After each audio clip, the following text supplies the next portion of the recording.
Assalamualaikum warahmatullahi wabarakatuh. Hai sahabat prakarya, minggu lalu Miss Ratri sudah menjelaskan pengertian dari hasil samping, baik hasil samping dari bahan pangan serelia, kacang-kacangan maupun umbi. Dari hasil samping tersebut banyak sekali jenis, manfaat, serta kandungan yang terdapat pada bahan pangan serelia, kacang-kacangan, dan umbi.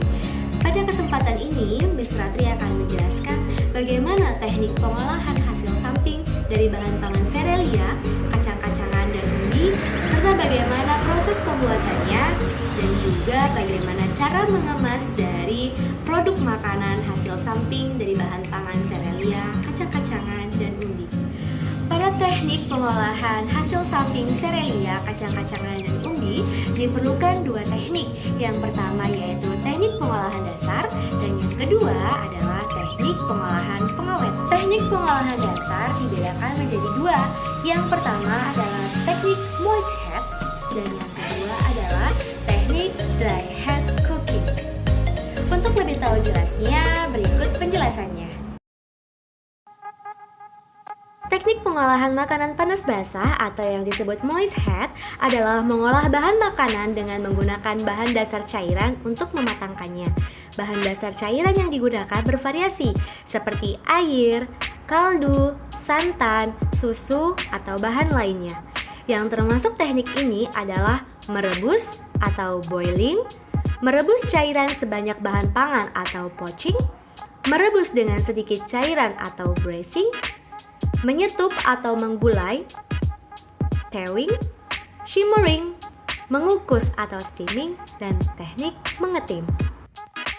Teknik pengolahan panas kering atau dry head cooking adalah mengolah makanan tanpa bantuan bahan dasar cairan untuk mematangkannya.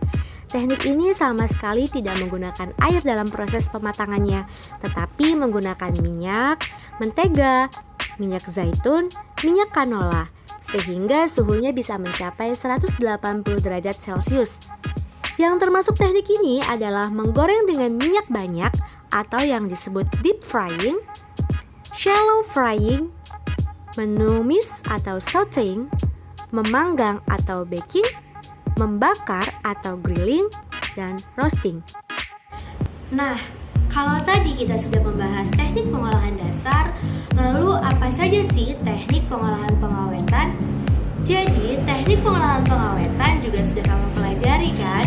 Bahwa teknik pengolahan pengawetan itu dibedakan menjadi tiga.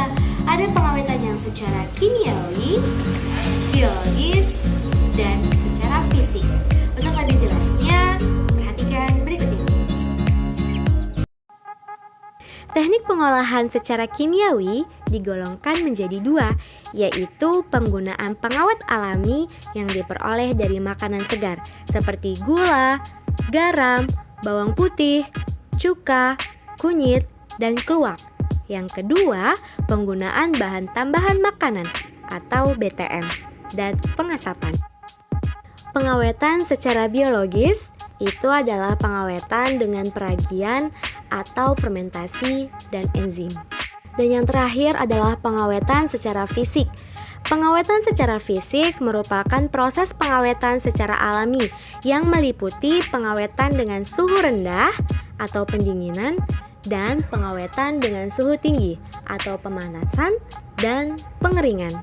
Tahukah kalian bahwa olahan hasil samping dari serelia, kacang-kacangan, dan umbi dapat kita manfaatkan sehingga bisa meningkatkan nilai ekonomi loh. Contohnya hasil samping serelia itu adalah bekatul yang dapat kita buat menjadi biskuit bekatul. Lalu hasil samping kacang-kacangan contohnya adalah ampas kedelai yang dapat kita buat lagi menjadi tempe gambus. Hasil samping selanjutnya yang dari umbi adalah kulit singkong, kita bisa buat keripik kulit singkong. Dan daun ubi jalar yang dapat kita buat menjadi sambal blender asam. Nah, sekarang kalian sudah tahu kan bahwa banyak sekali olahan hasil samping dari serelia, kacang-kacangan, dan umbi. Dan sekarang Miss Ratri akan memberitahu kalian bagaimana cara mengolah dari hasil samping tersebut. Pada proses pengolahan, tahapan pertama yang kita butuhkan adalah perencanaan. Dalam perencanaan ini meliputi identifikasi kebutuhan dan juga ide gagasan. Selanjutnya adalah pelaksanaan atau pembuatan. Dalam pelaksanaan ini berarti kita sudah menyiapkan alat dan bahan apa saja yang kita gunakan untuk mengolah olahan tersebut. Selanjutnya yaitu pengemasan. Setelah kita melaksanakan proses pembuatan, kita wajib untuk mengemas hasil olahan pangan yang sudah kita buat.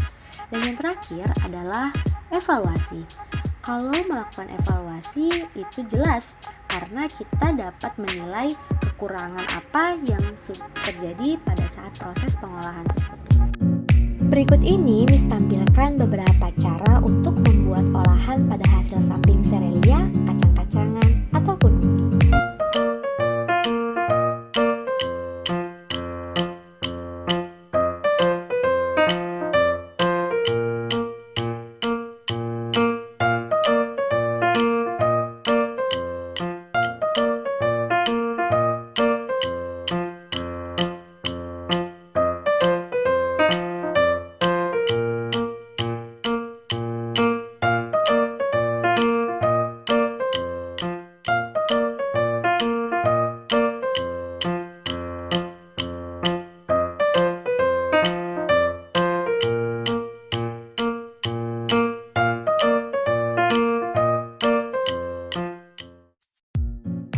Oke, jadi itulah materi akhir yang dapat disampaikan pada kelas 8 di semester 2 ini, bahwa banyak sekali olahan hasil samping dari bahan pangan serealia, kacang-kacangan, dan umbi yang dapat kita manfaatkan sehingga dapat meningkatkan nilai ekonomis. Dan sekarang Miss Ratri akan memberikan kalian tugas untuk membuat video pengolahan hasil samping baik dari bahan pangan serealia, kacang-kacangan, dan umbi. Pengolahan ini wajib kamu upload ke YouTube dengan ketentuan sebagai berikut. Jangan lupa untuk membuat proses rancangannya terlebih dahulu ya, agar memudahkan kamu dalam proses pengolahan. Dan jangan lupa untuk melakukan evaluasi, karena evaluasi ini sangat penting untuk menilai seperti apa rasa masakan kamu. Berhubung ini bulan puasa, Miss Ratri mau mengucapkan selamat menjalankan ibadah puasa bagi kamu yang menjalankannya. Nah, karena ini bulan puasa kan, berarti olahan yang kalian buat itu wajib kamu hidangkan sebagai menu berbuka puasa. Dan kalau kalian masih kebingungan bagaimana cara membuat videonya, kalian bisa tonton video selanjutnya. Di situ ada kakak kelas kalian yang sudah membuat video pengolahan.